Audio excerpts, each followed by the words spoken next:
apa? Dene sira ganggu gawe nggon kundalang nganti kang padha nonton bubar mawut awit kamigilan marang jeneng sira. Ngene ya Pak Dalang, sing gedhe pangapuramu. Sejatine ki mau aku ora niat ganggu gawe lehmu dalang.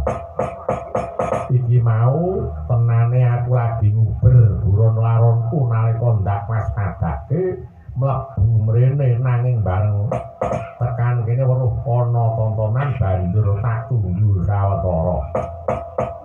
Nganti aku turun ana ngisor wit ringin ngarep kae Pak Dalang. Lah bareng wong nonton padha guyu ndeleng nggonmu dalang, lah aku ya melu guyu Pak Dalang. Wong nggonmu dalang apik tur ya lucu.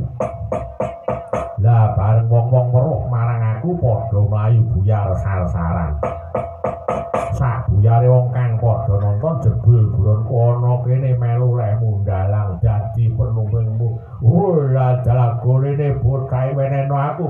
Tak jaluk tak dadekne panganku Pak Dalang.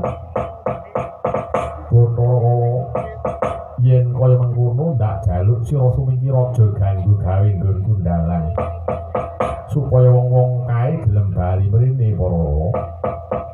Yene perkara buronmu iku ora kena kok jaluk awet iku wis ana pengayomanku.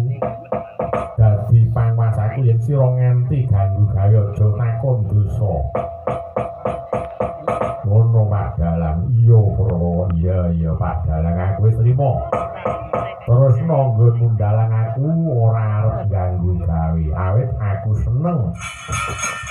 Nggonmu dalang aku seneng nonton lehmu dalang Pak Dalang.